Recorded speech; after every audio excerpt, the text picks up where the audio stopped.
So we've been going through the points of the method for developing bodhicitta, known as equalizing and exchanging self and others. And last week we did a little meditation on the disadvantages or shortcomings of the self-centered attitude. So let's continue that this week and bring to mind some experience that you've had that was problematic, painful in a relationship with another person. So it could be something that happened recently or further back in time in the past. And it could be something major, like you got into a real conflict with the other person. Maybe you were even yelling at each other, hurting each other. Or it could have been something minor, like maybe you just felt annoyed, irritated by that other person. And maybe you didn't even express it. You didn't even talk about how you felt, but in your mind, there was these negative feelings towards the other person. So look back in time in your memory and bring to mind one such experience, which was painful and problematic in relationship with another person.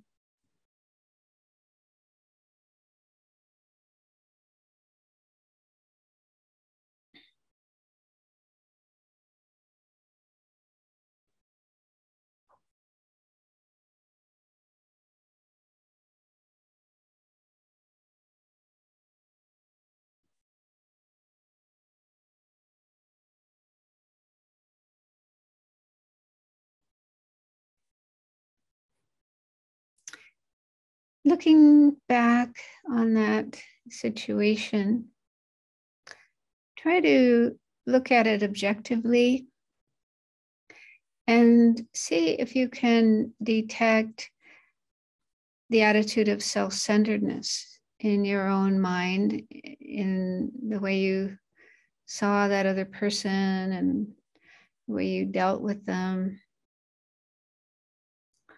Again, this is an attitude of being more concerned for oneself than for the other person, placing our own needs and wishes above those of the other person or other persons. We'll see if that attitude played a role in this difficult situation with the other person.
And And if you can recognize the self-centered attitude, try to recognize how that influenced your mind, your thoughts, your other emotions, and then your behavior, the way you behaved in relation to that other person.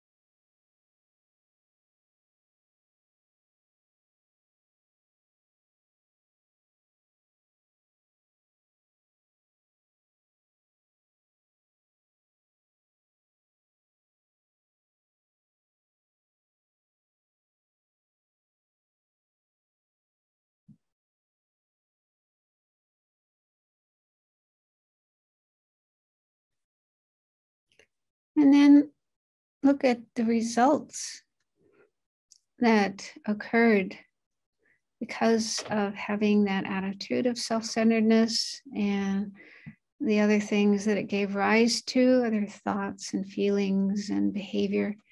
So then how did that affect you? How did it affect the other person? And what kind of results came of all of that?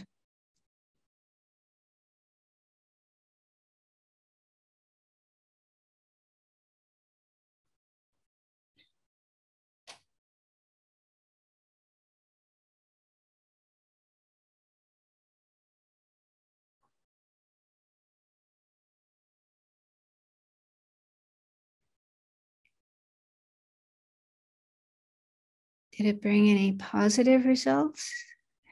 Genuine happiness and peace and a better relationship with the other person? Or did it bring the opposite, negative results? Worsened situation, worsened relationship with the other person, problems, suffering.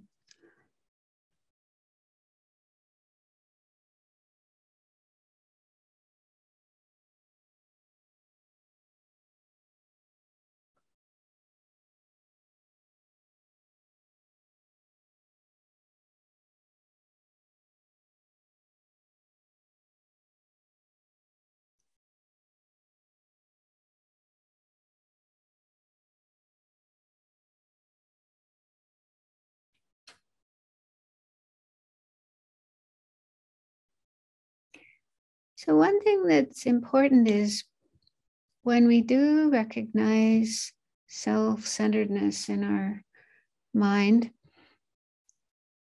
to not feel guilty, ashamed, beat ourselves up, hate ourselves, and so on. That doesn't help. That kind of reaction doesn't help.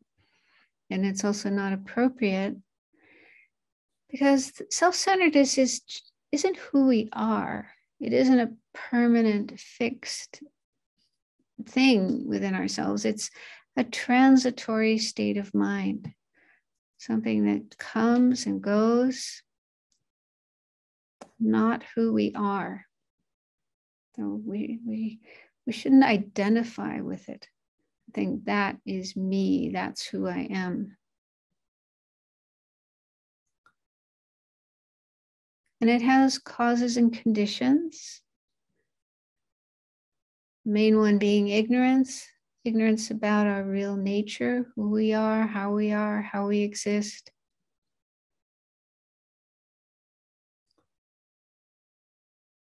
And it's also just a very long-term habitual tendency. Both ignorance and self-centeredness have been in our mind forever, from beginningless time. So it's a very strong habit, and habits are not easy to break. We didn't decide to be this way. We didn't choose to be this way. And most of us don't have control over what comes up in our mind.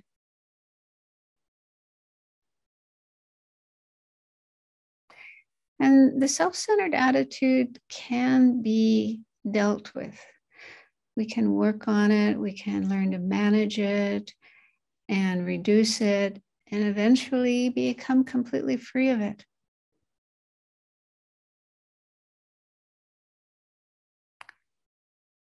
So that's definitely possible, but we need to realize that it's harmful and not helpful. It's more like an enemy, not a friend.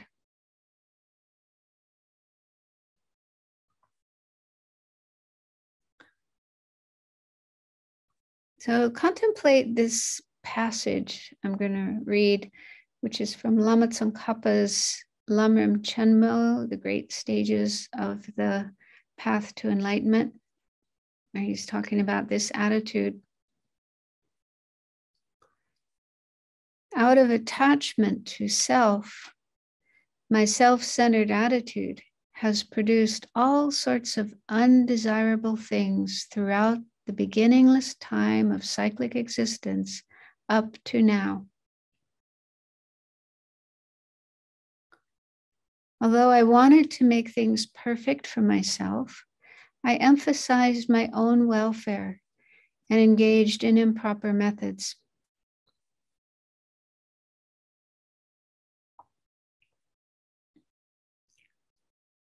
I have spent countless eons at this, but have not at all accomplished my own or others' aims.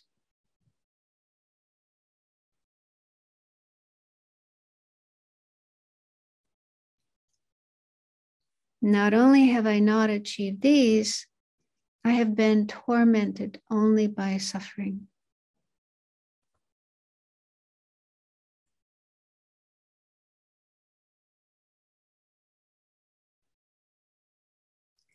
If I had replaced concern for my own welfare with concern for others' welfare, I would certainly have become a Buddha long ago and would have completely and perfectly accomplished my own aims as well as those of others.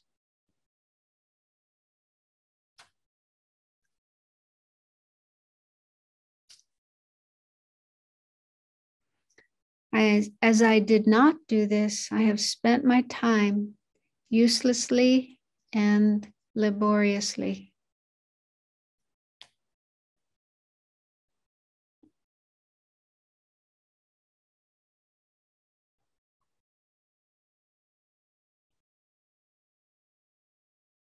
So if you are able to recognize that self-centeredness is harmful and counterproductive, the cause of suffering and problems rather than happiness and benefit, and that it's something obstructing our spiritual practice, our attainment of higher states of mind, especially enlightenment, then generate the strong determination to make it a priority to work on decreasing and overcoming the self-centered attitude.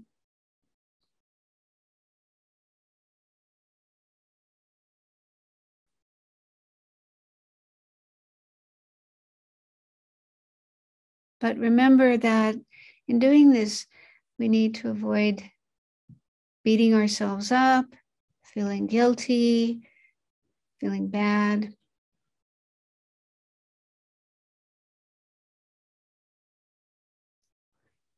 And it's also incorrect to neglect taking care of ourselves and being kind to ourselves. So here's some advice from His Holiness about that. He says, some people may think they have to neglect themselves in order to cherish others. This is a mistaken notion. While we want to cease letting self-preoccupation run our lives and make our decisions, This doesn't mean that we should neglect our own situation entirely. The kind of selfishness that leads us to exploit others must be reduced. But disparaging ourselves is not helpful on the path, and it is to be abandoned. Our aim is to cherish all sentient beings, including ourselves.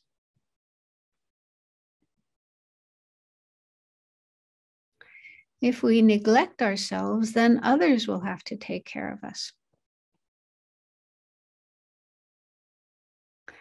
Rather, we need to respect ourselves and our Buddha potential, and on that basis, discern the appropriate way of caring for ourselves that will support our practice of bodhicitta.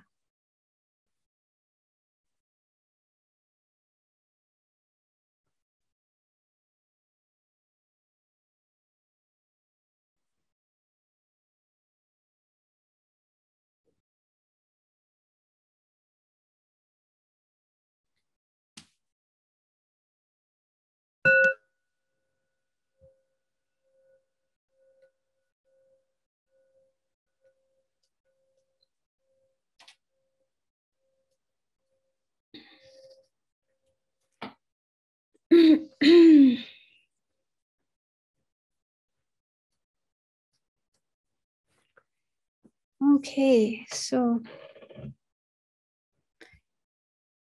let's continue. And last week in the slides, there was a chart I made that showed the 9 levels of the path of meditation correlated with 9 levels of innate obscurations that are abandoned. And at the end of the class, Steve asked if this is also related to the bhumis, the various bodhisattva grounds that a bodhisattva attains. And I said, yes. And so I revised this chart. So this is the same chart we had last week, but I added the 3rd column on the right, showing the grounds, the bhumis, that are attained at which level. And so the first bhumi, I hope you remember, is attained with the path of seeing. So simultaneously, as soon as one attains the path of seeing, at the same moment one attains the first bhumi, the first bodhisattva ground. And then one may spend some time on the path of seeing, accumulating merit and increasing their familiarity with the wisdom realizing emptiness. And then when they attain the path of meditation, or rather the attainment of the path of meditation is when their wisdom realizing emptiness becomes strong enough to be able to eliminate the first level of the innate obscurations that need to be abandoned. And so on the chart over on the left, the small, it's the small level of the path of meditation. So that's the first one that one attains. And the obscurations that are abandoned at that point are the great ones. Because as we looked at last week, the bigger or coarser, it's kind of more a question of coarse and gross level of obscurations. They're easier to abandon.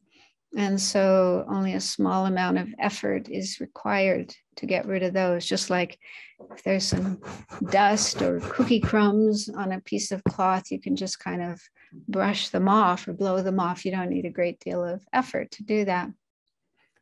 And then it said that there's actually 2 levels at this point. So the path of meditation, the small path of meditation has a course in subtle level, and the obscurations that are abandoned at that point also have a course in a subtle level. And I wasn't completely sure how those correlated. I thought that it's probably the subtle, small level of the path of meditation that abandons the coarse, great level of obscurations, given the idea that, you know, a smaller amount of effort is required to get rid of the more coarse levels of obscurations. But I didn't find anything in my notes about that, so I just kind of left it a little bit vague. So yeah, that part isn't completely clear. But when it comes to the obscurations abandoned, the middle column, definitely the coarse one is abandoned first, and then the subtle one. And then the grounds that are attained at that point, when you abandon the coarse level of the great obscurations, you attain the second ground. That's the second Bodhisattva ground. Then sometime later, when you're able to abandon the subtle great obscurations, then you attain the third ground. And then so on. So as you abandon kind of, deeper levels, you might say, subtler levels of obscurations, you attain the subsequent grounds, fourth, fifth, sixth, and so forth.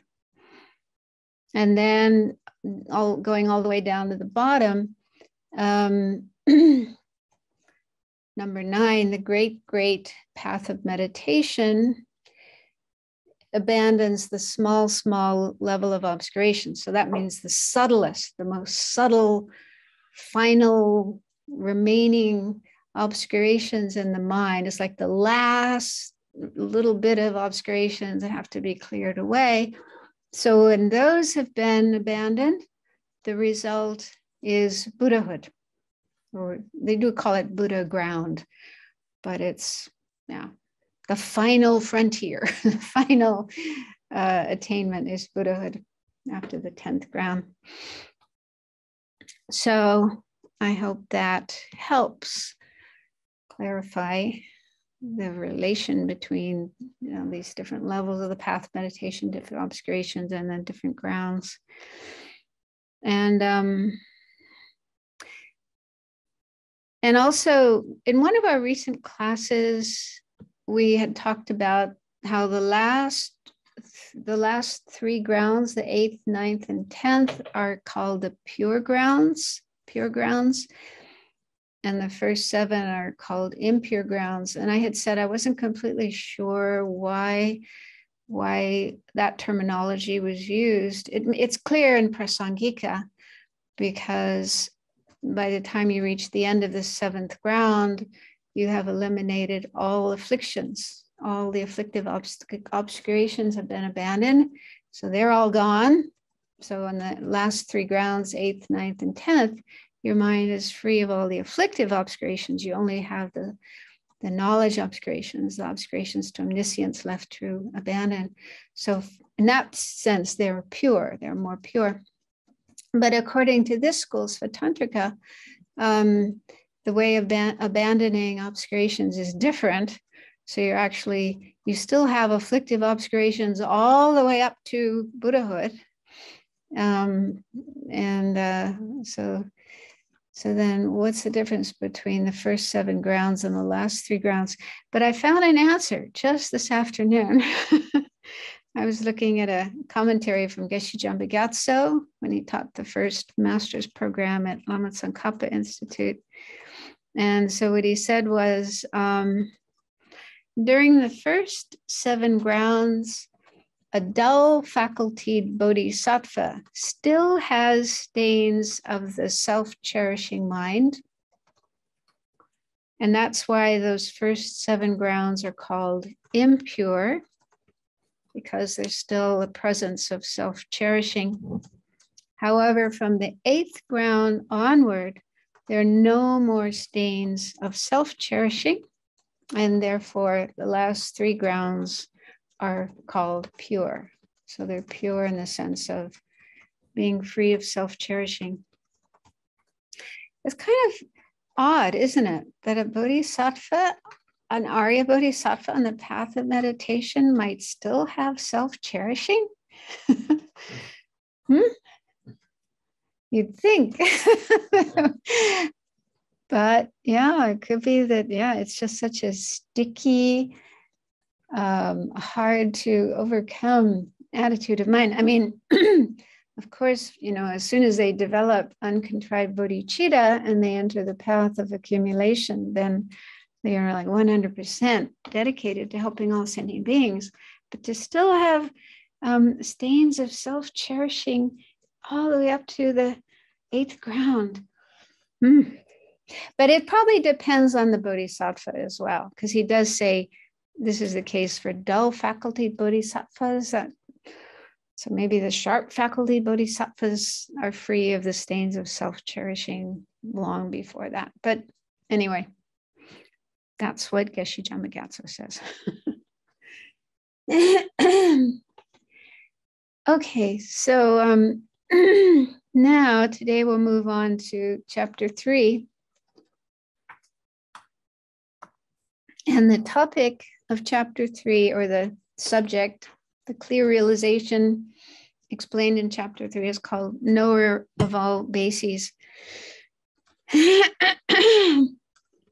So back in the beginning of the course, when I was just introducing the overview of the text, and there are 8 main subjects, which most of which are clear realizations. They're mental states. And the first 3 of these are called Exalted Knowers, the 3 Exalted Knowers. The first one was Exalted Knower of All Aspects, which is another way of saying omniscient mind, Buddha mind. And that was the subject of chapter 1. And then the second Exalted Knower is Knower of Paths. That was the subject of chapter 2 that we just finished. And then the third knower, Exalted Knower, is Knower of All Bases. And that's the subject of chapter 3. So in general, a knower of bases is a means to overcome suffering and attain nirvana. And so the first bullet point here is, it's not exactly a definition. The definition was sort of complicated, so I tried to simplify it. So this is more of a description in more simple language of what a knower of bases is.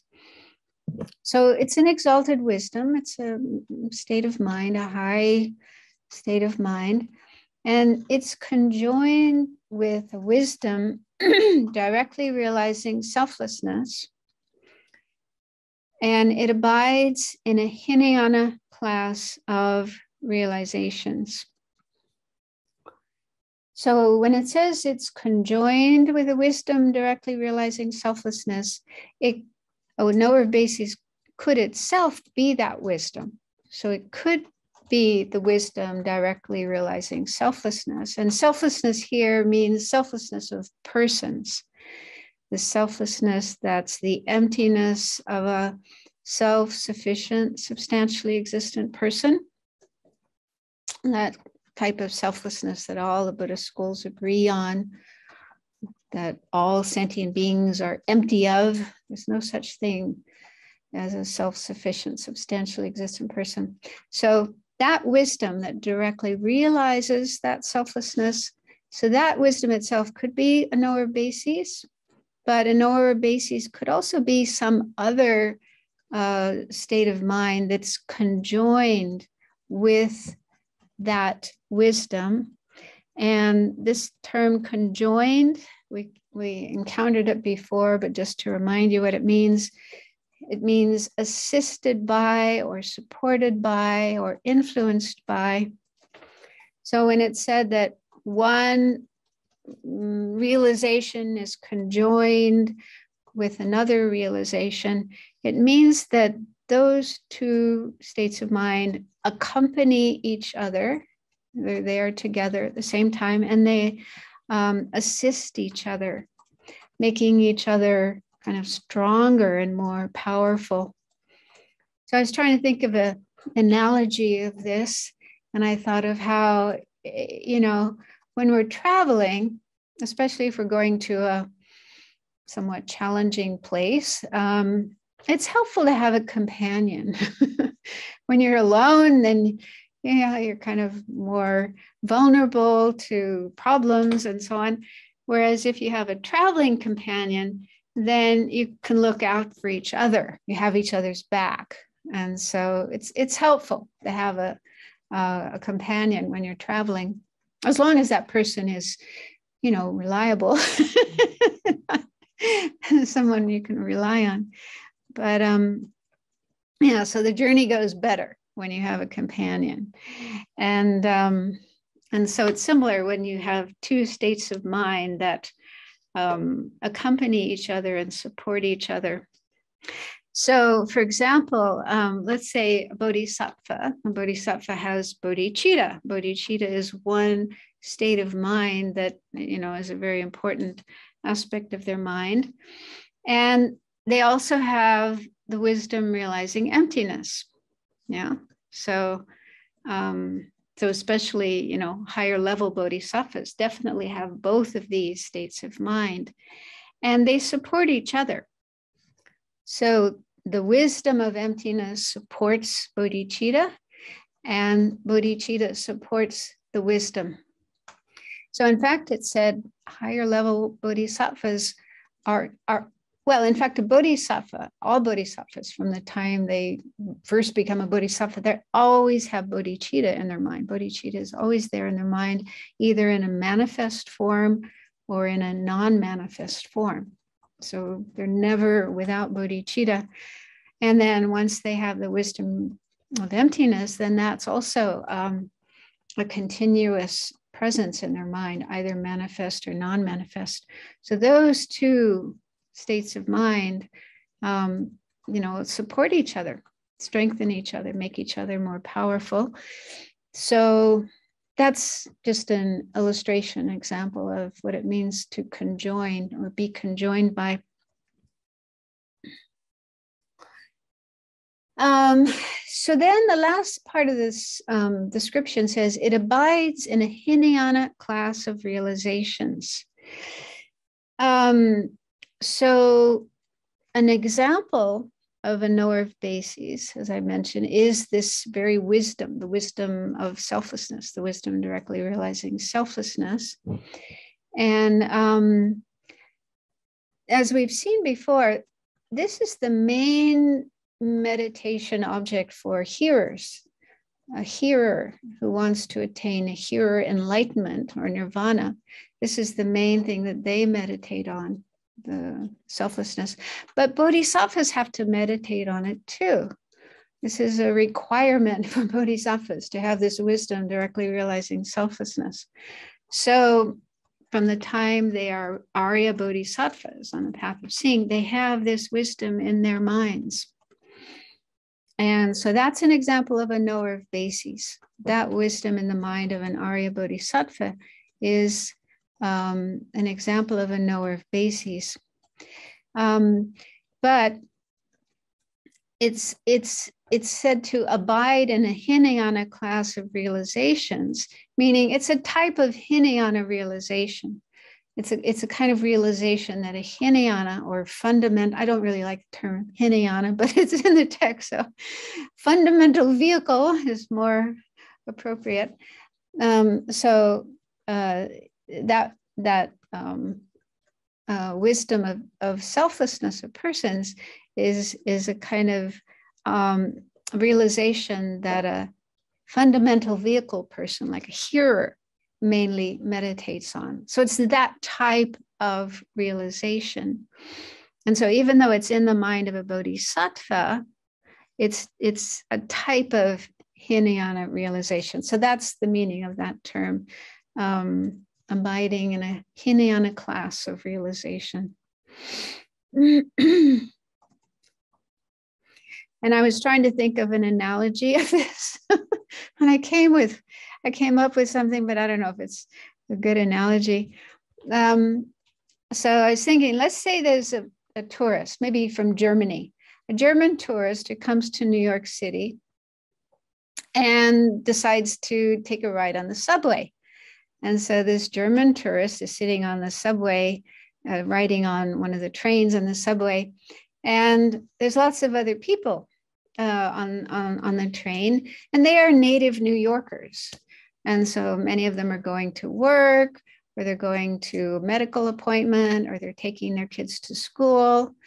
And so those people are native New Yorkers. They live in New York. They're Americans, and they're riding the subway to get to some, something they have to do.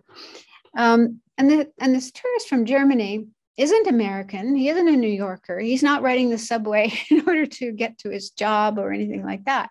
He's just maybe wanting to have the experience of riding in a New York subway.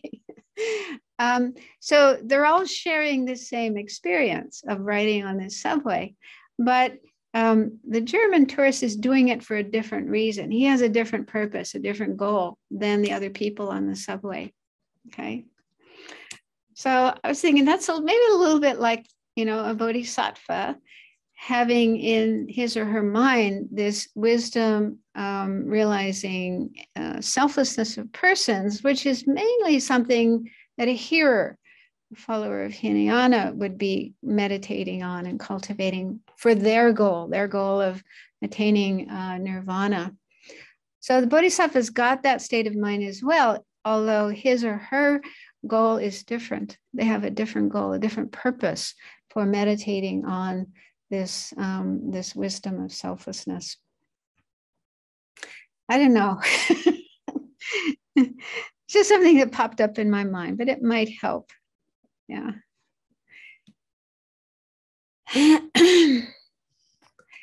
And so then the next bullet point, bases. So the term knower of all bases. The term bases refers to the 16 aspects of the Four Noble Truths, impermanence, and so forth. And we saw earlier that these are the main objects of meditation for hearers. Although we do say the main object of a hearer is selflessness of persons, but that's included in the 16 aspects. But in addition to selflessness of persons, the hearer also needs to meditate on all the 16 aspects. I've got a slide next that shows just a list of those 16. Not yet. Go back. I haven't finished that other slide. It's just a preview. Oh, okay. Yeah, so then the third bullet point is it exists in the continuums of all aryas. So this means knower of bases is a realization that is found in the minds of all Arya beings, not just hearers, but also solitary realizers and bodhisattvas and Buddhas. So all four types of Aryas have a knower of bases.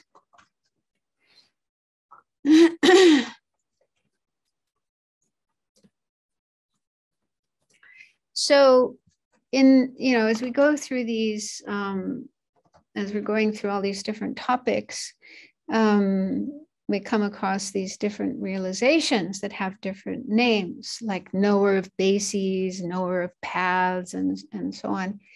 And you might get the idea that these are somehow exclusive realizations and not that they could be mutually inclusive. And that's not completely true. What I'm trying to say is a knower of bases can also be a knower of paths. Okay, so that the same mind could be both a knower of bases and a knower of paths. So knower of paths, which we looked at in chapter 2, is only in the mind of bodhisattva aryas. So bodhisattvas have knowers of paths. Well, Buddhas do as well. Buddhas have knowers of paths, but not hearers and solitary realizers. The knower of paths is only in the minds of those on the Mahayana Aryas. But a knower of, and then as we just saw now, all four types of Aryas can have knower of bases. So that means bodhisattvas, a bodhisattva, for example, can have a knower of bases. And the knower of bases in the mind of a bodhisattva is also a knower of paths. This is a little complicated, so don't worry if you don't get it, but I'm just trying to point out that, you know, these different categories, these different types of realizations are not sort of like fixed and, you know, can't overlap. So,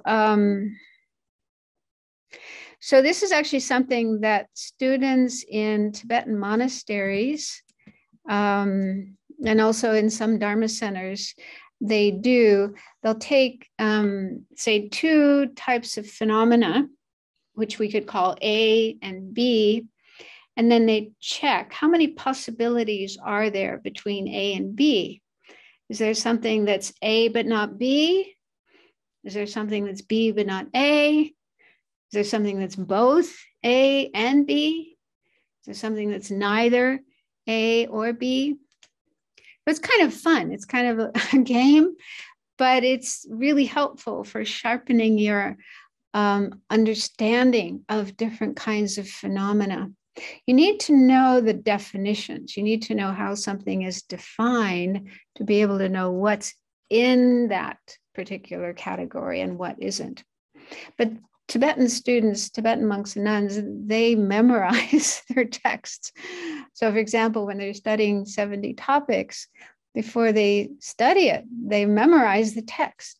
And so in the text, they have all the definitions and all the boundaries of all, and all the divisions of each of the 70 topics. So they memorize all of that. And so then when they get together on the debating ground, they're able to just pull things out and say, oh yeah, a knower of such and such is both a knower of paths and a knower of bases, because they have that knowledge in their minds.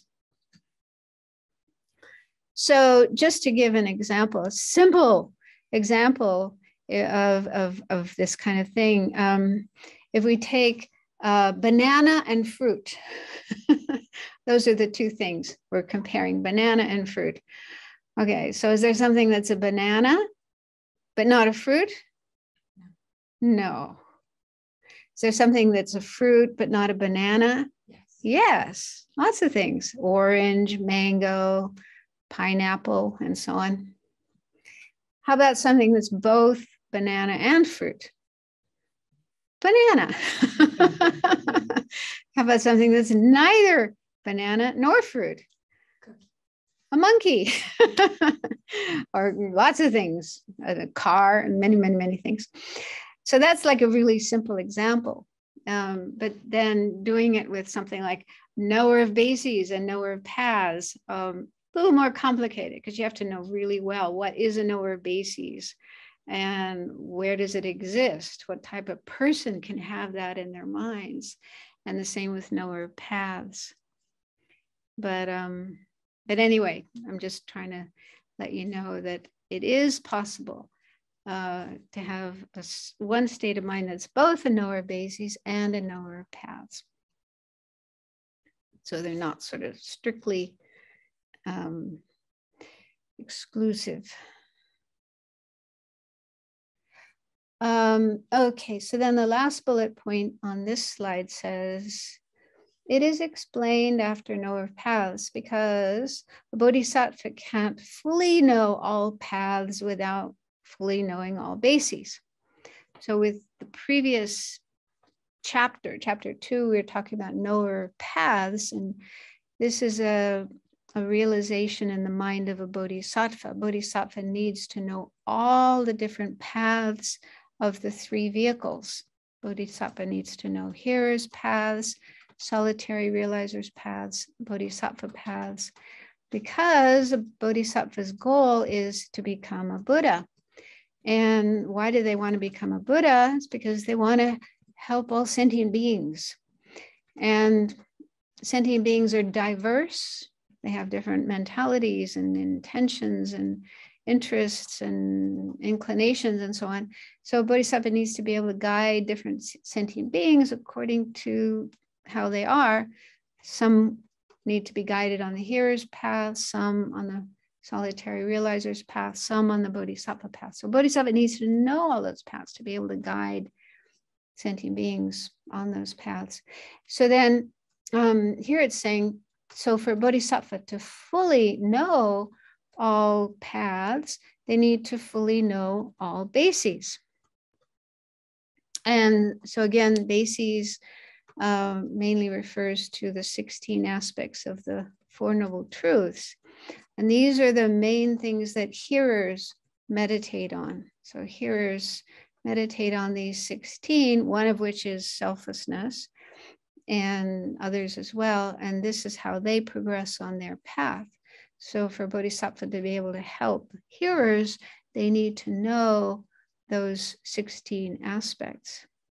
So the next slide is a list of the 16 aspects. We don't have time to go through all of them, but I recommend, there's a really good, thorough explanation in the book Samsara, Nirvana, Buddha Nature, Volume 3 of the Library of Wisdom and Compassion by His Holiness the Dalai Lama and Thupten Chodron.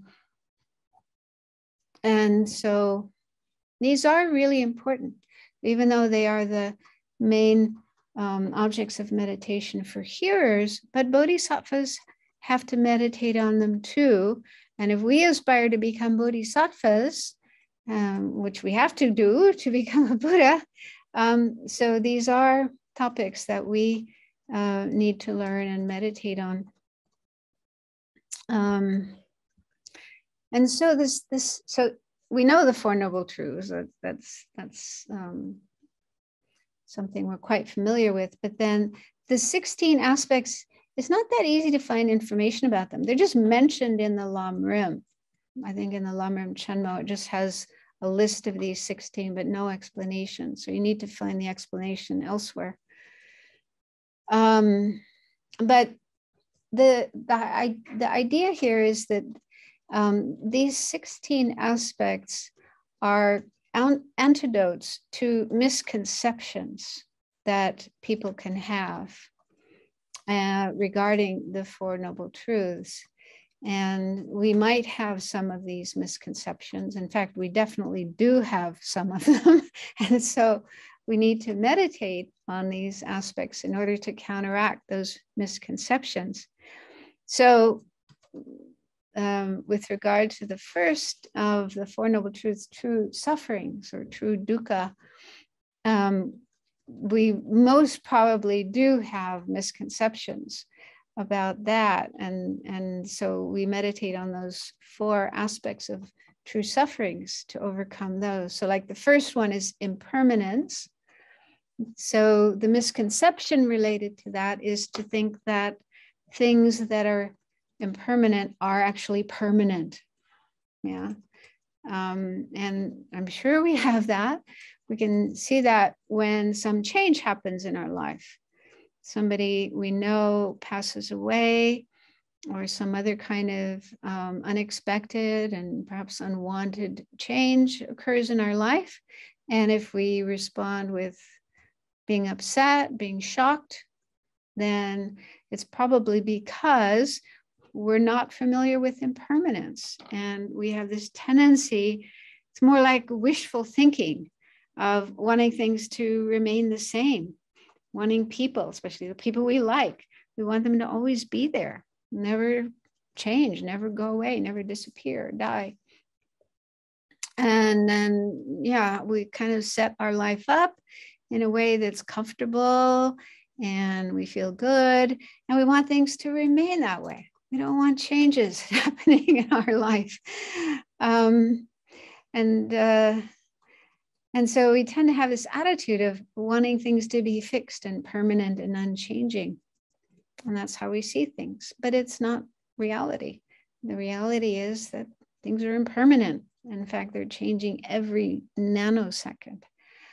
And so to overcome that mistaken view of seeing things as permanent or wanting things to be permanent, we need to contemplate impermanence. And the second aspect under true sufferings is misery or unsatisfactoriness. And so this is to counteract the tendency to see things that are actually unsatisfactory as wonderful and pleasant and beautiful and satisfactory. And so this doesn't happen with gross types of suffering like pain and sickness. So we have no trouble seeing those as unsatisfactory and miserable. But then when it comes to more subtle kinds of experiences like the suffering of change and pervasive suffering, we usually don't see those as unsatisfactory. So for example, food, most people love eating food, and there's certain types of foods that we really like, and we can have craving for them. We can feel great enjoyment when we have a chance to eat them, and unhappy if we don't have a chance to eat them, and so on. And so this is, a sign that we see food and eating food as something pleasurable, not as unsatisfactory. But in fact, as we learn in the Lam Rim, it's not really pleasurable. It's just another kind of suffering, because whatever pleasure we have doesn't last, doesn't completely satisfy us, doesn't take away our suffering. So it's just another kind of suffering, the suffering of change.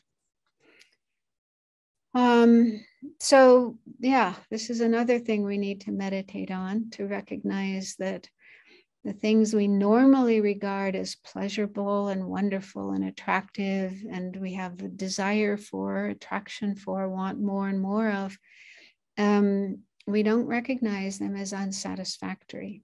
And so we do need to meditate on that second aspect of true sufferings, to overcome that misconception. Then regarding the last two, empty and selfless, there's different ways of explaining those, but to explain them in a way that is inclusive of all Buddhist schools, that all Buddhist schools would agree with. Number 3, empty refers to coarse selflessness of persons, the emptiness of a permanent, unitary, independent self. That's the kind of self that the non-Buddhists believe in and assert. There is such a self, a soul, an Atman that's permanent, unitary, independent. The Buddha said, no, such a thing doesn't exist. So all Buddhists agree that that kind of self doesn't exist. And then the fourth one, selfless, refers to the subtle type of selflessness, the absence of a self-sufficient, substantially existent self. That all Buddhists agree that that kind of self doesn't exist. It's more innate. Every sentient being has an innate grasping conception at that kind of self. So not everybody believes in a permanent, unitary, independent self. That's considered acquired, intellectually acquired, not innate, but self-sufficient, substantially existent self is innate.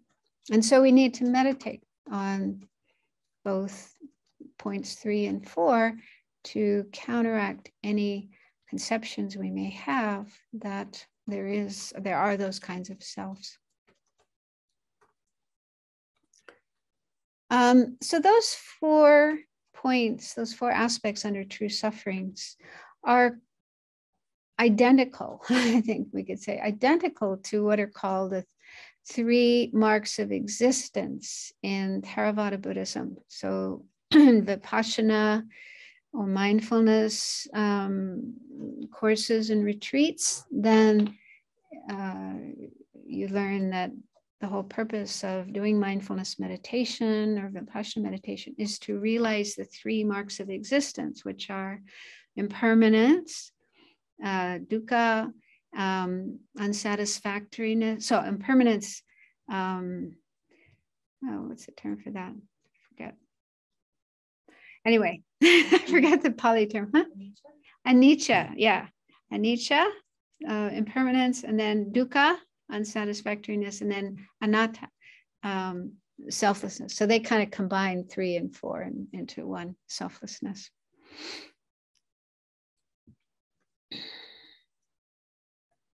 So, yeah, so it is good to learn all the 16 and what they counteract, what kind of misconceptions they counteract, because we might have some of those misconceptions in our own mind.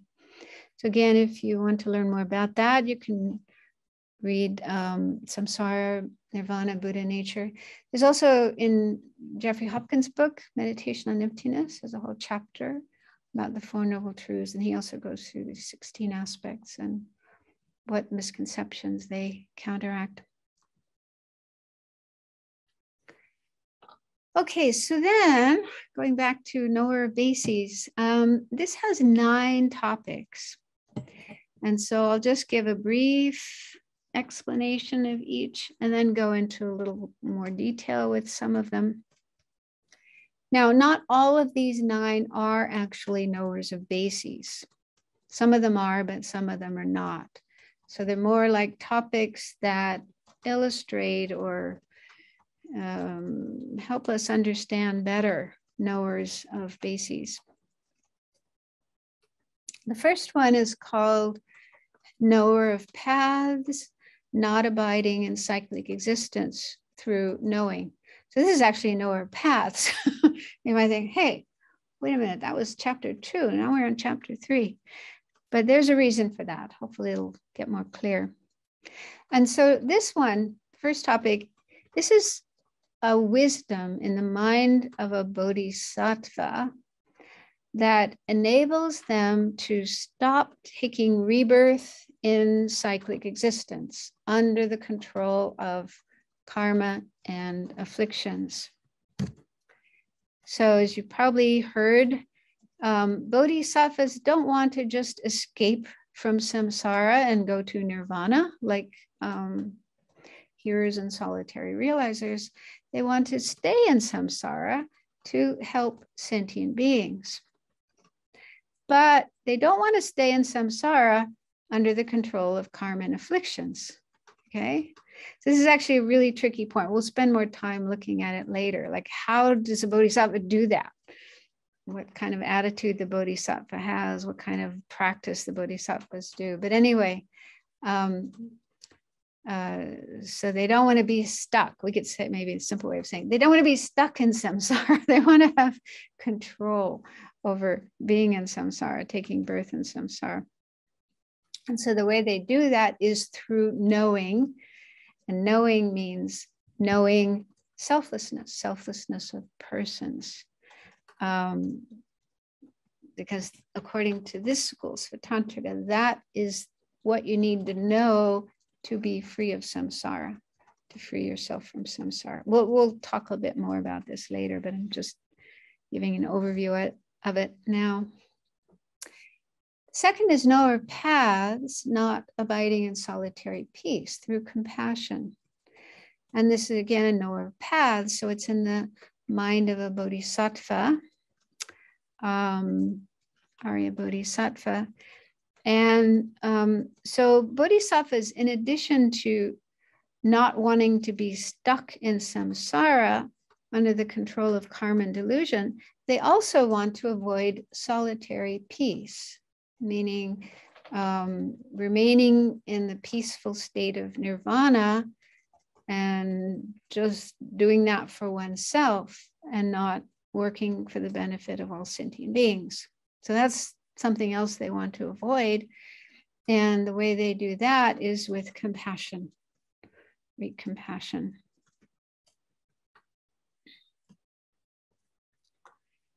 Third is called, so now we're into knower of bases. Third is a knower of bases that is distant from the resultant mother.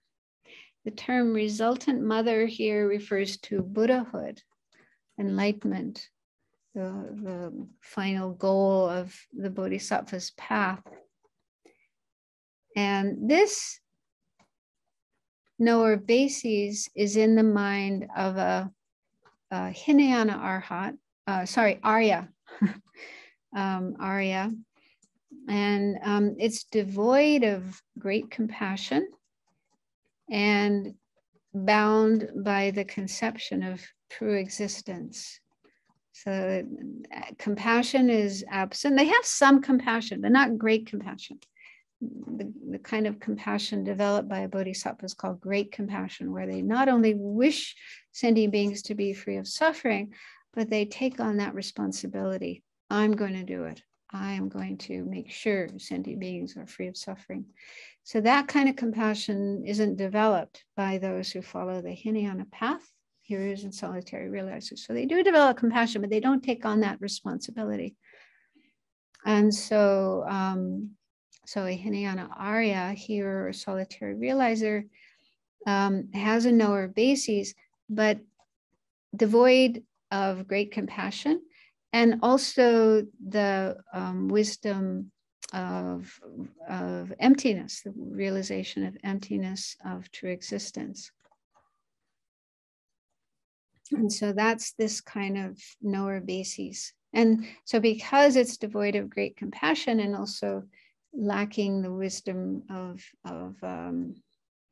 emptiness for true existence, then it's far from the resultant mother. It's far from Buddhahood, far from enlightenment.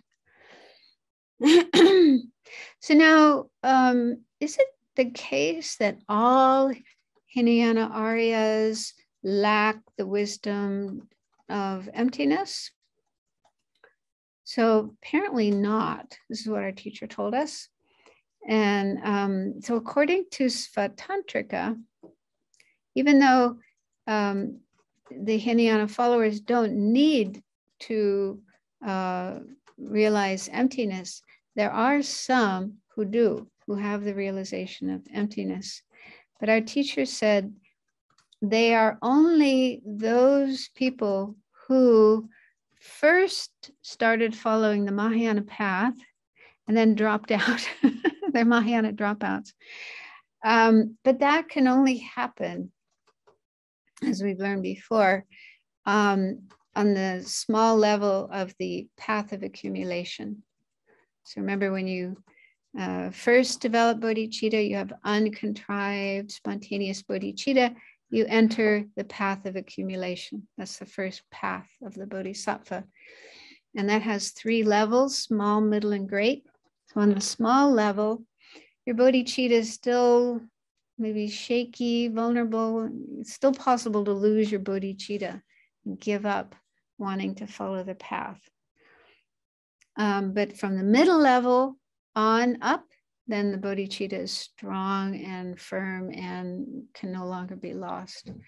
So, so it's possible that somebody enters the bodhisattva path, they develop bodhicitta, and while they're still on that initial level, the small level of the path of accumulation, they might lose their bodhicitta and decide to switch to the Hinayana path. And if that person had also learned about emptiness and meditated on emptiness, they may have a realization of emptiness in their mind. And so they still have that even when they're on the Hinayana path, a realization of emptiness, of true existence. Yeah, so some Hinayana practitioners do have a realization of emptiness, but only those who were first on the Mahayana and then switched over.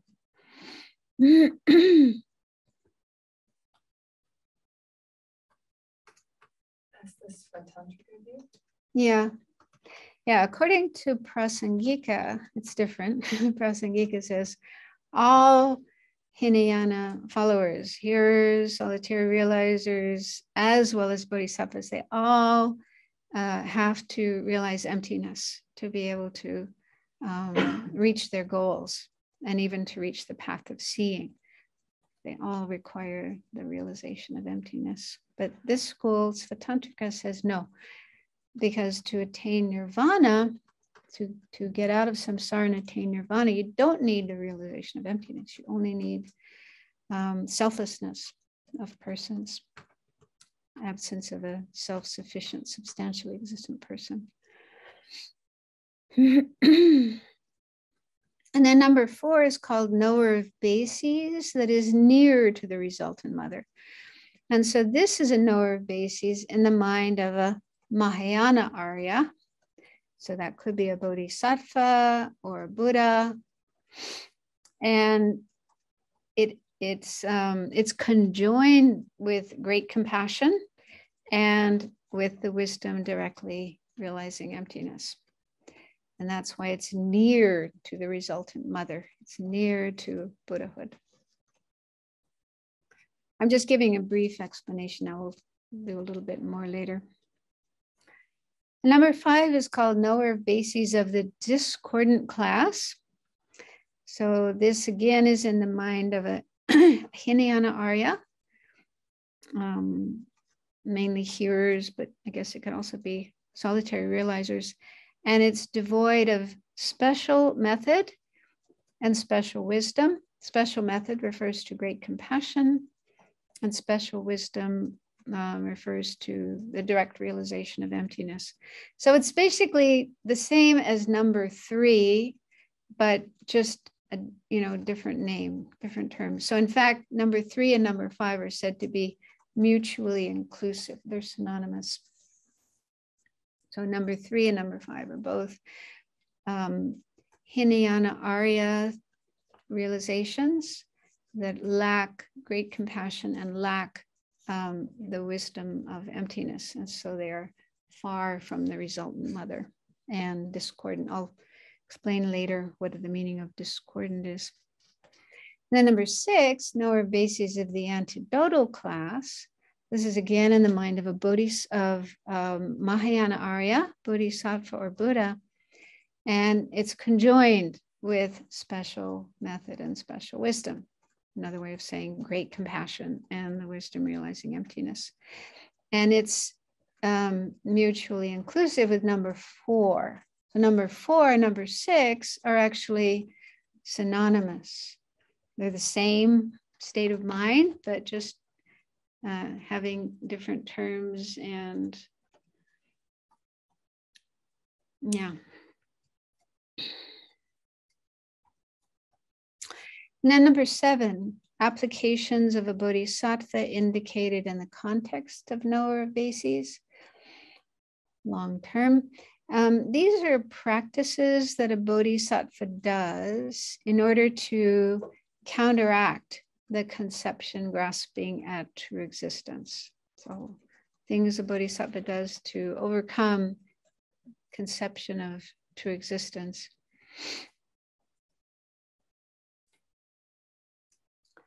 And then number 8 is equality of those applications mentioned in number 7. And what this means is when a bodhisattva is meditating on those practices mentioned in number 7, they have to do it by being conjoined with the wisdom, knowing that objects and object possessors are equal in being empty of true existence.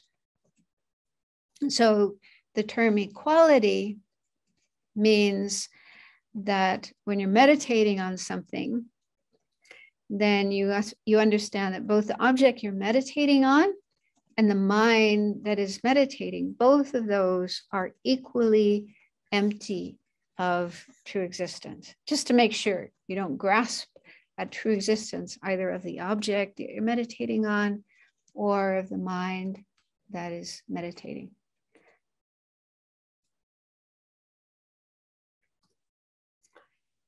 The last one, number 9, is called the path of seeing, explicitly indicated in this context. So this is the result. It's said to be the result of meditating on the applications that are mentioned in number 7. And yeah, it's just the usual meaning of the path of seeing, the direct, non-conceptual realization of true existence. So that's just a brief overview, and I want to go back and talk about some of these in more detail, especially the first 6, because these emphasize the importance of great compassion and the wisdom of emptiness on the Bodhisattva's path.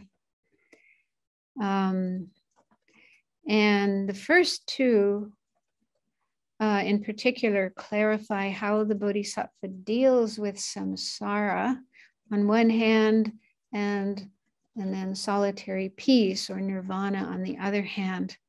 And this topic is actually quite tricky, can be quite confusing and lead to misconceptions. So just to give an example, I once read a book about Buddhism, a kind of overview of Buddhism written by a quite well-known Theravada teacher. And yeah, at one point in the book, he's talking about bodhisattvas, and he's a Theravada teacher from Sri Lanka, but still he's giving an overview of Buddhism. So in his explanation of bodhisattvas, he said that bodhisattvas do not want to be free of samsara. And I think he may have even said something like they don't want to overcome their afflictions, their delusions. I was like, what? I was so shocked. And I even wrote a letter and I explained that's not correct. I never got a reply from him, so I don't know if he accepted it. But anyway, it is possible to have that kind of view, that kind of misconception. And even among people who are following the Mahayana, Tibetan Buddhism might get that idea. That if you're following the Bodhisattva's path, you want to stay in samsara. You don't want to get out of samsara. And you might even think, no, we don't want to get rid of our afflictions. And that could be very damaging. If you don't think that afflictions are things that need to be abandoned, then you won't try to abandon them. You just let them live in your mind, and then you won't get very far in the path. So it is quite a tricky point. And so I think the first few topics here clarify what is the reality about bodhisattvas and samsara. And so first, before we go more into those topics, there's some terms. So in the next slide, there are these terms that come up in the text. One is the extreme of cyclic existence and the extreme of solitary peace. So these are like two extremes, but normally when we hear about the two extremes, it's the extreme of permanence and the extreme of nihilism. So in our attempt to understand the true nature of things, how things really exist, we're advised that we have to avoid those two extremes. Like for Madhyamaka schools, the extreme of permanence is grasping true existence, thinking that things exist truly. So if you have that view, things are truly existing, then you've fallen into the extreme of permanence, or absolutism, it's sometimes called. But then on the other hand, if you think that things don't exist at all, you go too far in refuting things, and you end up thinking nothing exists. Emptiness means nothingness. Nothing exists at all. That's the extreme of nihilism. So we're advised to be careful and avoid those two extremes. So here we have another two extremes, and this is regarding the Bodhisattva as they're making their way to enlightenment. So the first is the extreme of cyclic existence. And it says the extreme of cyclic existence is not simply cyclic existence itself. It means circling in samsara due to karma and afflictions, which is actually the normal meaning of cyclic existence. The normal meaning of samsara is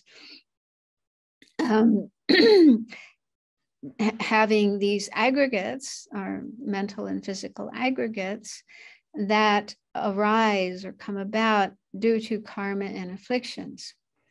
And we take one set of aggregates after another. as we go from life to life. And so it's like our whole existence, life after life, is pervaded by and controlled by karma and afflictions. We don't really have any choice about where we're born and what kind of experiences we have. It's all due to our karma and afflictions. So that's the normal meaning of samsara, or circling in samsara.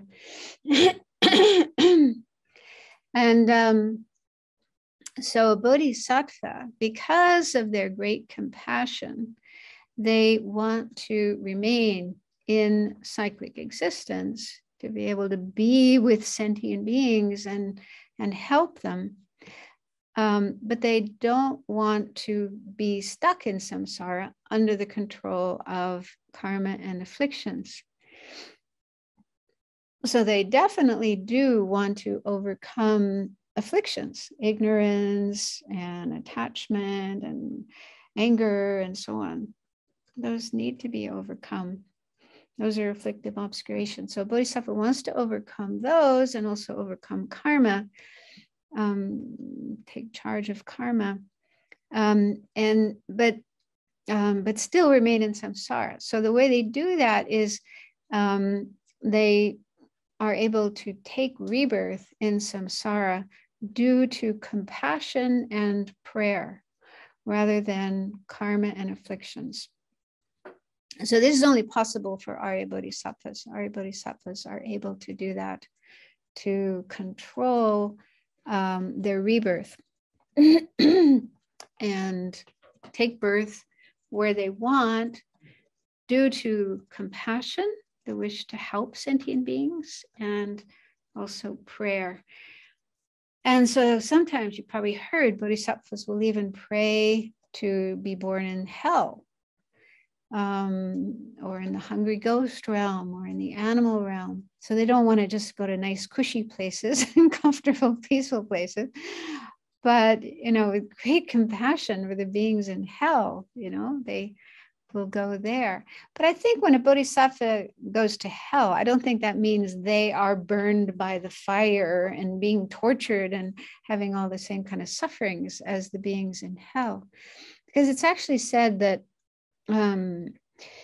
when you become an Arya Bodhisattva, you have a different kind of body than before. You have a body, the nature of mind, and you're no longer subject to sickness and aging and ordinary death and so on. So you don't have those kind of sufferings that ordinary people have. So even if you take birth in a place and you might show the aspect of getting sick and getting old and so on, there isn't actually any physical suffering that they experience. And so, I think from the time of the path of seeing, bodhisattvas no longer have any physical suffering. So even if they were in hell or in the hungry ghost realm, they wouldn't actually be suffering in the same way as the beings there.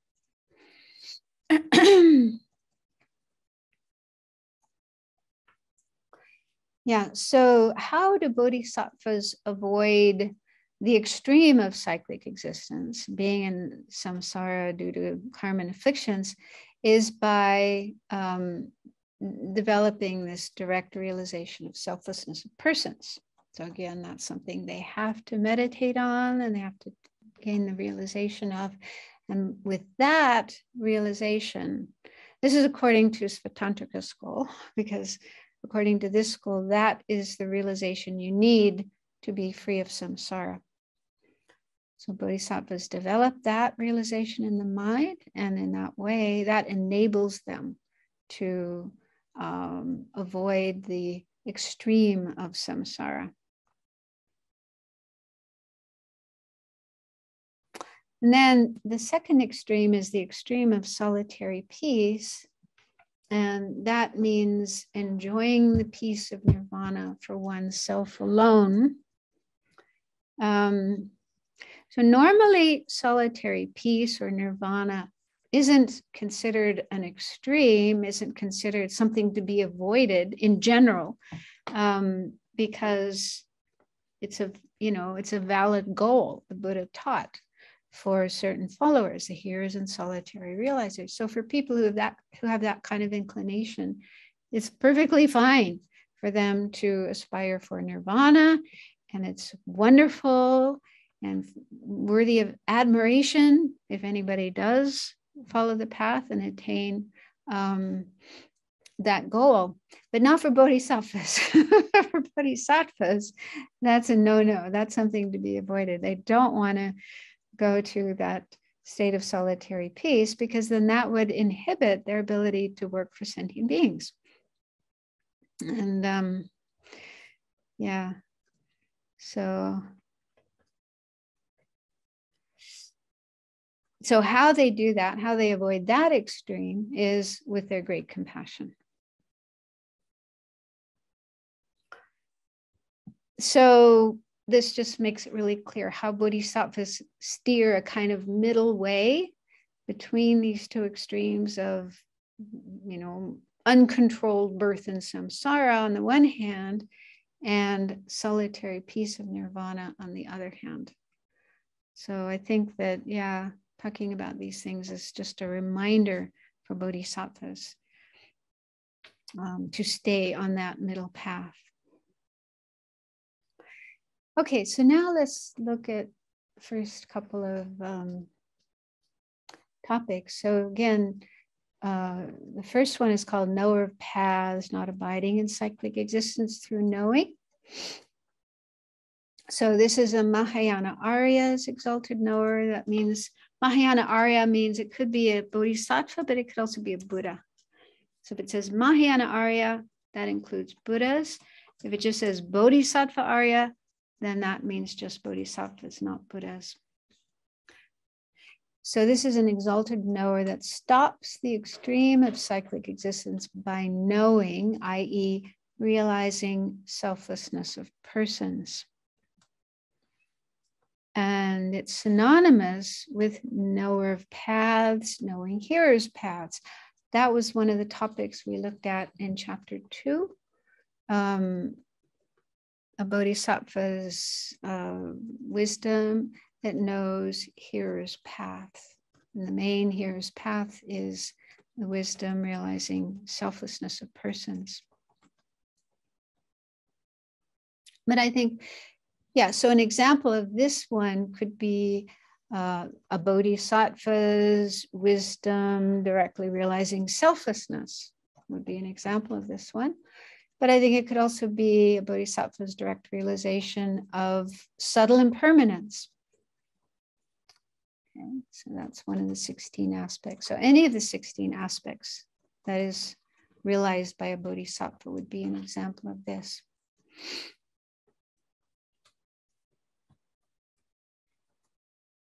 And then the second topic, knower of paths, not abiding in solitary peace through compassion. So this is a Mahayana Arya's exalted knower that stops the extreme of solitary peace. So again, it says Mahayana Arya, so it could be Bodhisattva, it could be a Buddha. And it's what stops them from going into solitary peace, abiding in nirvana just for oneself, not caring about sentient beings. So an example of this would be the great compassion in the continuum of a Mahayana Arya. So having that great compassion, it's not a wisdom. Great compassion, I think, wouldn't be a wisdom, but it would be conjoined with wisdom. There would definitely be wisdom conjoining it, assisting it. And so that compassion in their mind prevents them from wandering off into solitary peace.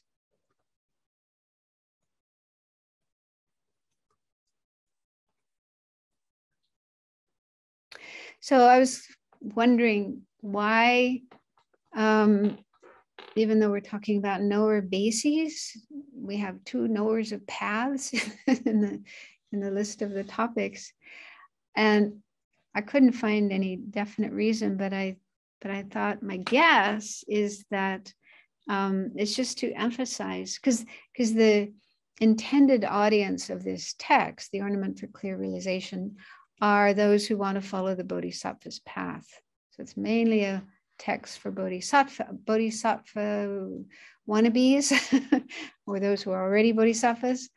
And so it's, yeah, geared to those who want to follow the Bodhisattva's path. And so they just need to be reminded again and again of the importance of namely these two qualities of great compassion, wanting to benefit all sentient beings, and the wisdom realizing emptiness. So if you're missing one of those, you won't be able to make it to enlightenment. If you're missing compassion, great compassion, you might end up in solitary peace. And if you're missing the wisdom realizing emptiness, then you won't be able to make it all the way to enlightenment. And so it's just to, clarify to the bodhisattvas what they need to do. So I was thinking maybe it's a little bit like a warning, like when you're driving on a road and you're approaching there's a crossing, train tracks crossing the road. They sometimes have these flashing lights, just like beware, be careful, watch for trains. Maybe it's something like that. These are just like warning signs for bodhisattvas. Okay, so then next two, I put them a little bit out of order because these two, 3 and 5, are synonymous. So I thought it makes more sense to put them together. So number 3 is called knower of bases, that is distant from the resultant mother. So again, resultant mother means Buddhahood, enlightenment, the Bodhisattva's goal. And so this knower of bases is in the mind of a Hinayana Arya, hearer or solitary realizer. It's devoid of great compassion and bound by the conception of true existence. And therefore it's distant from enlightenment. And even in the case of a Hinayana Arya who has realized emptiness, like was formerly on the Mahayana path and then dropped out and switched over to the Hinayana path, so they may have the realization of emptiness, but they would still be devoid of great compassion. That's why they gave up following the Bodhisattva's path. Their compassion wasn't strong enough. And so they would still be distant from enlightenment. And then the 5th one is called knower of bases of the discordant class. So the term discordant means discordant with the Mahayana path, discordant with cherishing of others, altruism, you could say. So again, this is a knower of bases that's in the mind of a Hinayana Arya, and it's devoid of special method, which is another way of saying great compassion. Special method refers to great compassion. And special wisdom, which is another way of saying the wisdom, directly realizing emptiness. So it's basically the same as number 3. So number 3 and number 4 are the same state of mind, just given different names. And yeah, so it's called discordant. It's in the discordant class because it doesn't accord with the Mahayana path, with Mahayana ideals, Mahayana goals. So it doesn't mean it's wrong or negative. I mean, for hearers and solitary realizers, these paths are fantastic. They will bring them to their goal. But for bodhisattvas, they are things to be avoided. So I was thinking of an analogy, like if there's a person who's training for the Olympics, They're probably training many, many hours a day, and they may have to avoid certain types of food that wouldn't be good for them, and maybe certain types of activities that also wouldn't be good for them, would interfere with their goal of competing in the Olympics. So those types of foods and activities are not bad in general. I mean, they're okay for other people to eat and other people to do, but for this person, because of their special goal of wanting to compete in the Olympics, then those kind of things are not suitable. They are discordant. Yeah. So in a similar way, you know, these realizations in the minds of hearers and solitary realizers are not, there's nothing wrong with them. And they're, in fact, really good for those people to reach their goals. But for bodhisattvas, somebody who's aiming for enlightenment, the states of mind, the realizations of the hearers and solitary realizers are not suitable. They will interfere with the bodhisattva's goal of enlightenment.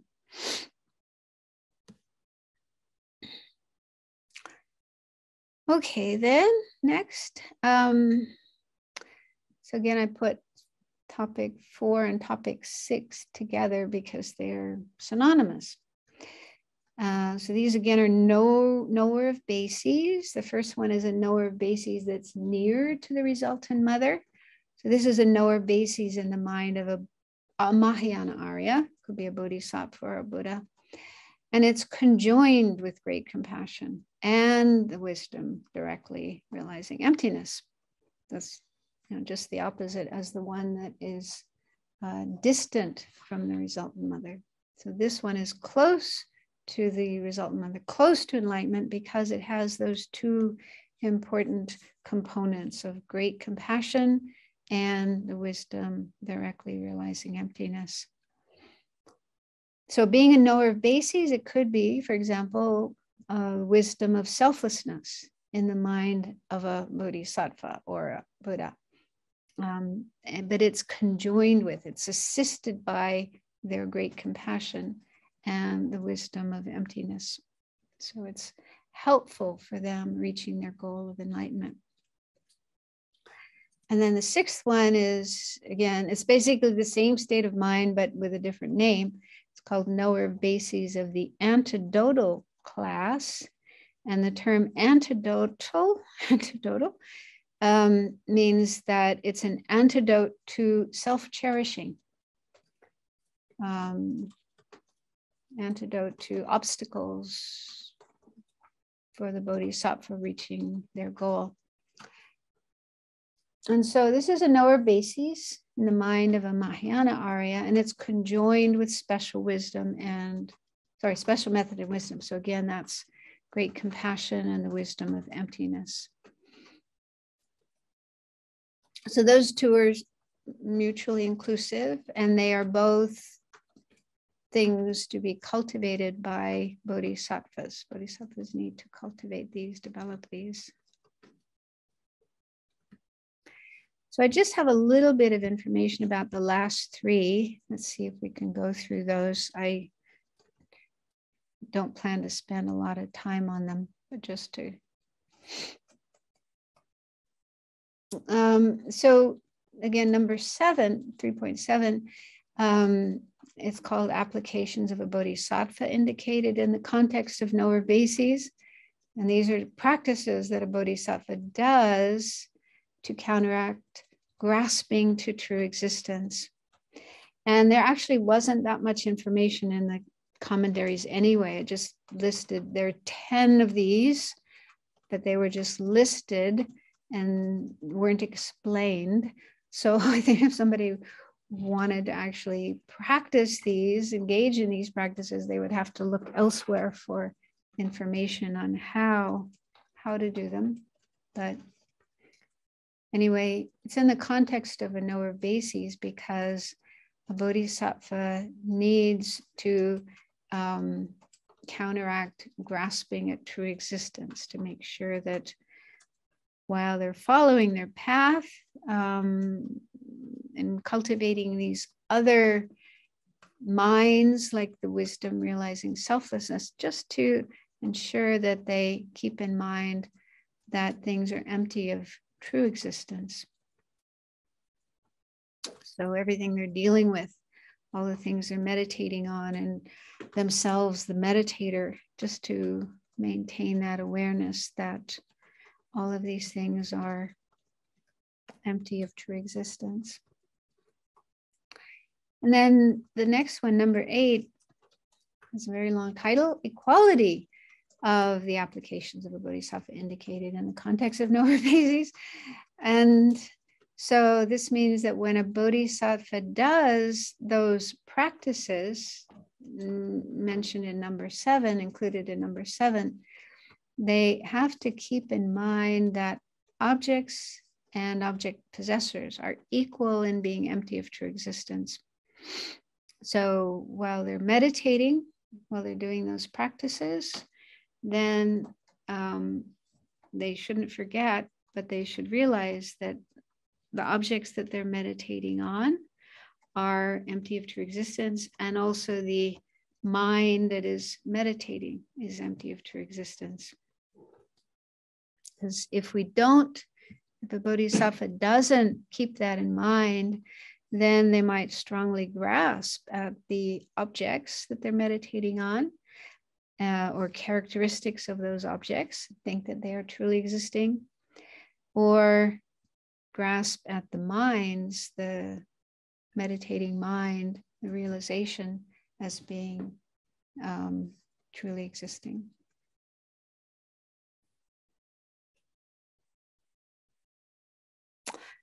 Then the last topic of this chapter 9 is path of seeing explicitly indicated in this talk, in this context. So we've seen the path of seeing before several times, and we didn't go into great detail with the path of seeing, but we looked at some of the divisions, different divisions of the path of seeing, different types of experience that one has that are included in the path of seeing. And here, in the context of chapter 3, it goes into another division of the path of seeing, which I skipped over because it's very complicated.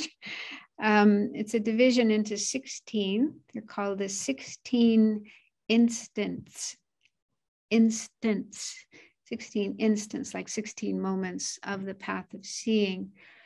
And yeah, this topic is very complicated, so it would take a lot of time. But if you do have the chance one day to study the whole of the ornament, the entirety of the ornament, then you'll have a chance to learn about these 16. But I'm just mentioning them here because you might come across that in reading or in teachings. It's not a very common topic, but yeah, like I say, it is very complicated. And it has to do with the abandonment of the obscurations, the acquired obscurations that are abandoned on the path of seeing. Because it's said that there's another very complicated topic that comes up in the context of the ornament that I skipped over. It's called the 20 Sangha. And the 20 Sangha, it comes in the context of chapter 1. It's the most complicated topic I have ever encountered. It's just incredibly complicated. What it's about is the hearer's path. So a hearer, again, is somebody who aspires to attain nirvana. And within, you may have come across these terms, they don't normally talk about the 5 paths like we do in the Mahayana, path of seeing, path of accumulation, path of preparation, and so on. They talk about these 4 types of results, or 4 types of persons: a stream enterer, once returner, non-returner, and arhat. So you come across that terminology in the Theravada tradition, but it's also in the ornament and some of the other texts as well. So the idea is when a hearer is working their way towards enlightenment, following the path to enlightenment, they go through these different stages of stream enter, once returner, non-returner, and then finally arhat, which is the goal. And there's all these different possibilities of how they pass through these different stages. And abandoning their obscurations, the things that need to be abandoned. And yeah, it's very, very complicated. So anyway, in that context, stream enter, the term stream enter is equivalent to the path of seeing. And so that's, you know, a major point in one's path towards one's goal. So for here, when they gain the first direct realization of selflessness of persons, that's what they're meditating on according to this school, then they attain the path of seeing. And it said that there are 16 instants, 16 kind of steps that they go through. And in the Mahayana teachings themselves, I don't know if this is the case also in the Theravada, these 16 instants go step by step, one by one after another. And I mean, they happen very fast, but when you go through those 16 instants, you're abandoning various kinds of the acquired obscurations, the afflictive obscurations that you need to get rid of to reach your goal. And so there's all this discussion about those 16 instants and whether they occur one after another sequentially or they occur simultaneously. And so in the Mahayana schools, it said that they don't occur sequentially, they occur simultaneously. So, but they still use that terminology of 16 instants. So anyway, that's just the context of how the 16 instants come about. So it gets into some very complicated things. And yeah, hopefully you'll have the chance to study the Ornament one day and then you'll get into all the details, but I'm just mentioning it here. So yeah, in this ninth topic, path of seeing, it goes into the 16 instants, explaining them one by one. And yeah, this is said to be the result of meditating on the applications mentioned in number 7. So going back to number 7, this is practices that a bodhisattva is doing in order to counteract grasping at true existence. So when they're good at that, when they have accomplished that, they've managed to overcome their grasping at true existence, then they'll be able to attain the path of seeing, the wisdom directly realizing emptiness. So, yeah. I'm not giving a whole lot of detail here, but yeah, if we did, it would take too much time, get into too much complication. So we just did a rough overview of chapter 3, and I hope it wasn't too difficult, complicated. We have a few minutes left if anyone would like to ask a question.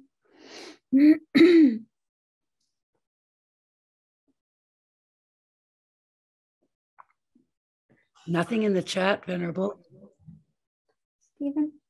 Aren't some of the fundamental vehicle realizations necessary for bodhisattvas as they progress on their own path? Yeah. Okay. That was the whole point. That a bodhisattva, the main thing they need to realize is emptiness of true existence. That's when they mainly put their energy into.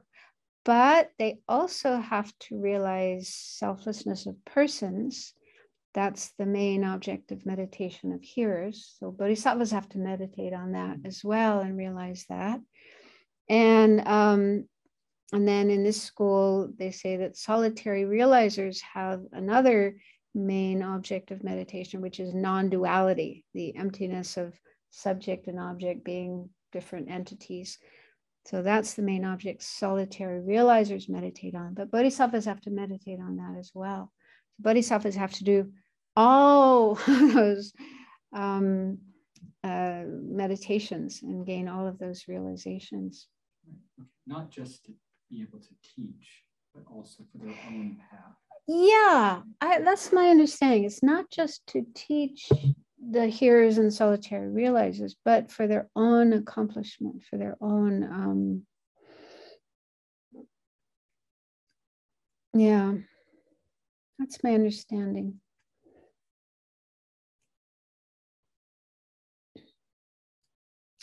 Yeah, I mean, I don't know if they only meditated on emptiness of true existence, if that alone would be enough to gain all the realizations they need to become enlightened. I'm not completely sure.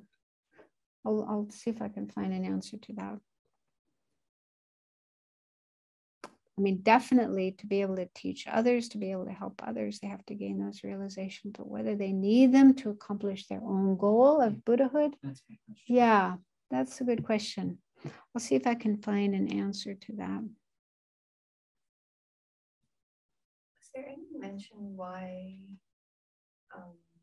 like 3 and 5 being mutually inclusive and 4 and 6 being mutually inclusive, why are they the same consciousness is dealt with twice? And I mean, it shows a different perspective of what it means, but was it? I don't know. I mean, my understanding is that all of these different topics were mentioned in the Perfection of Wisdom Sutras. So you can actually find them. Buddha did talk about them in the Perfection of Wisdom Sutras. So it might have to do with that Buddha mentioned them. And so they are also being explained in the Ornament and in the commentaries and so on. But then why Buddha mentioned them, if they're synonymous, I don't know. I don't have an answer for that. There's probably an explanation, but then it could be something quite complicated. But yeah, I think it can be helpful to look at the same thing from different points of view. Get more understanding of it.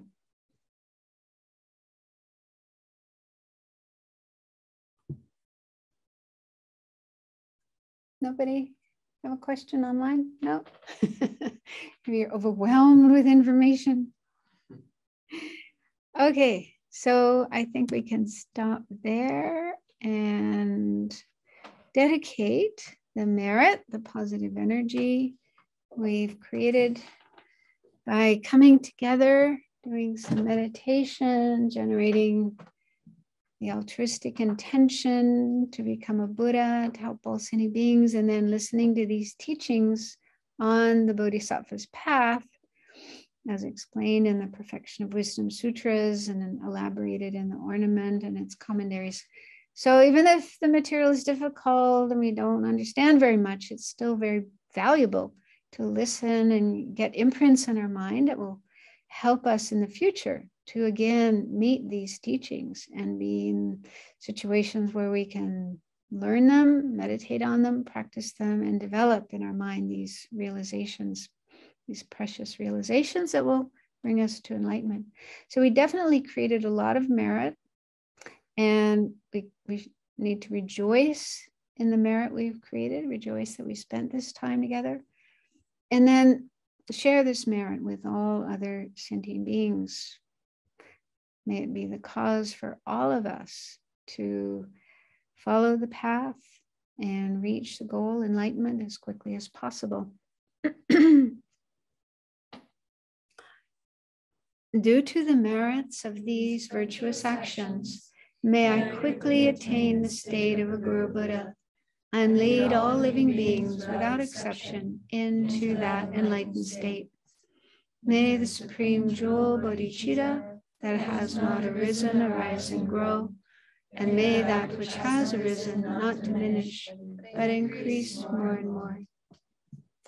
Incomparably kind and supreme Tenzin Gyatso, the wish-fulfilling, wish-granting jewel, source of every benefit and happiness in the world, May you have a long life and all your holy wishes be spontaneously fulfilled.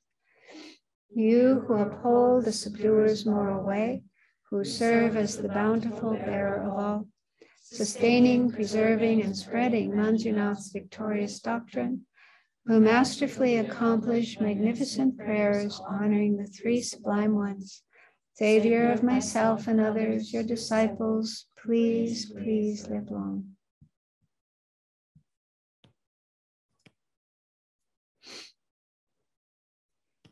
Thank you.